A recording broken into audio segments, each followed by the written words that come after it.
Hey guys, Archelon here again, back for part 3 of the First Blood Pure Aggression Championship replay highlights, pods E and F coming up in this video.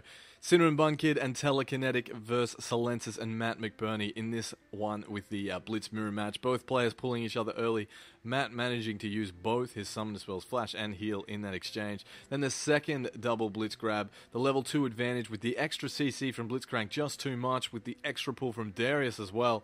Matt McBurney taking way too much damage. Pantheon basically just had to watch his teammate die, unable to help. Telekinetic picked up the bonus point there, moving into first place, number 5 seed in this event, with CBK in second. Teaming up with the other seeded player, Matt McBurney, for game 2. A great grab there on Telekinetic, managing to grab him and deal some significant damage. Then caught without mana and exhausted, Jarvan tried to help him out as the double grab happened and he had to flash to safety, but then decided to be brave with his exhaust, moving back in, forcing Darius to fight along, basically isolated from his teammate. Both players taking tons of damage, almost dying in the exchange. Blitz went for an isolated grab by himself, pulled under the turret. Fortunately, Jarvan was able to knock up and slow the enemy so that he was not punished too harshly. But another exchange where Blitzcrank got the worst of it, pulling Darius, even though he took a turret shot. Managed to dodge a lethal grab there without Jarvan there to back him up. And then another poorly timed Blitz grab with much less health and much less mana than the opposing team. Picking up first blood there. Telekinetic with 2-0 moving into first place. Silensis picking up the bonus point there for his great defensive teamwork play. Silensis and Telekinetic up in game 3 against CBK and Matt. The Darius Shen double CC package looking to pick up some early deaths on Katarina. Managing to miss her a couple of times with early taunts, getting aggressive based on that, trying to shumpo back in with taunt on cooldown, but forgetting about the Darius pull, exhausted and ignited with Blitzcrank chasing, managing to ignite Shen, and then flash grabbing Darius when Shen had retreated. Look at that, CBK's health so very low. Telekinetic and Matt McBurney, the seeds, moving on to the next round with Matt picking up the aggression factor point.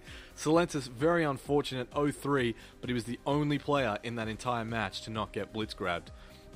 Crimson King 85 and Ghostmaker against Monster 91 and Admiral Aardvark. The seeds paired up in the first game this time around with some early pressure from those poison DOTs and Ignite, putting pressure on Ezreal, forcing him to run back to his turret, but some great timing with shields from Ghostmaker pretty much through this entire game. Managed to keep Ezreal relatively healthy, got a bit aggressive there, chasing Teemo when he got hit by a Janna Gale.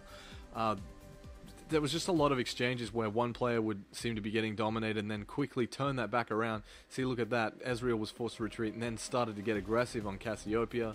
And then she suddenly found mana again, started to move back in.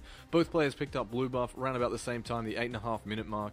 Ezreal keeping his turret free from danger from the base. Look at how close he is to those shrooms. He was constantly just he had no idea where they were, but was just always missing. The flash ultimate from Cassiopeia not stunning Ezreal, going for it with the flash ultimate from Janna. Look at how close that was. That DOT and Teemo shot, just picking up Ezreal right after he managed to kill the Admiral there with his Q. Fraction of a second. Extremely close game. Very unfortunate. Ghostmaker and Admiral Aardvark tying for aggression factor in game 1 with Ghost and Crimson obviously in first and second place here. Now Monster 91 and Ghostmaker, with Ghostmaker deciding to be the first player to true jungle with Nunu, leaving Gangplank to 1v2 against Jace and Orianna. He was kept on the defensive early. The first gank from Nunu coming from that angle, not going to work out. Gangplank just trying his best to farm and Orianna trying her best to harass him. The second gank from Nunu with multiple slows, exhaust, the GP passive slow, red buff slow, and the Nunu slow from the Ice Blast.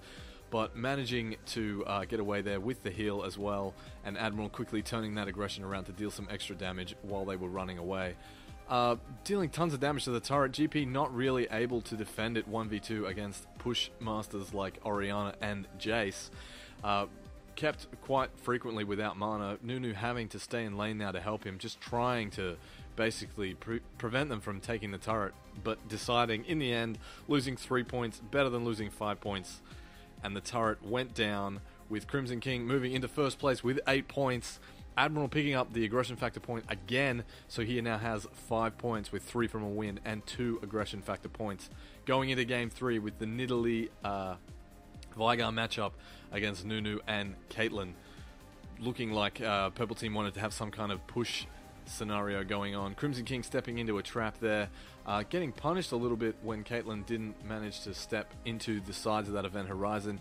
Nunu going for the flash slow with the ignite as well. Not enough damage to pick up Nidalee there, but she is forced to base, leaving Vanguard to 1v2 without mana. Then he had to base with Nidalee again stepping into a trap, taking way too much harassment damage there.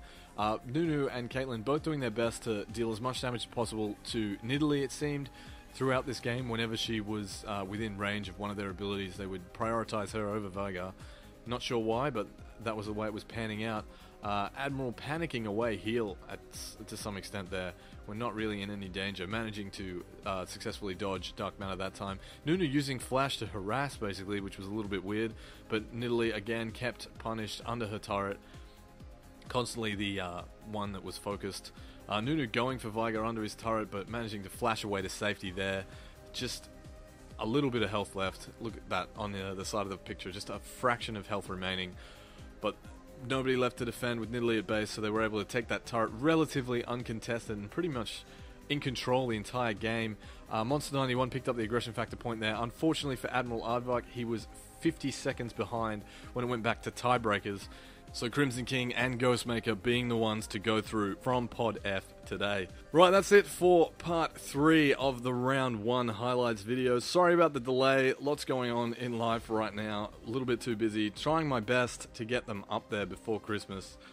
So fingers crossed that I can get that done in time. And Season 3 details, I really do want to do Season 3, but the reason I haven't started it yet is because of, as mentioned, I'm really busy at the moment. I'm probably not going to have any time, based on the fact that I'm moving up north. Until end of January, early February is the time that I'm sort of theoretically going with at this stage for the start of Season 3. It will be 1v1 again. It will be a mid-lane championship back like Season 1, so check out those videos if you weren't a part of Season 1 and you want to see vaguely what Season 3 is going to be like. But there will, of course, be a twist that I'm not going to reveal until the event actually starts as well. Alright, so thanks again for watching, guys, and I'll see you in Part 4 of the highlights videos for the Pure Aggression Championship in First Blood. See you guys.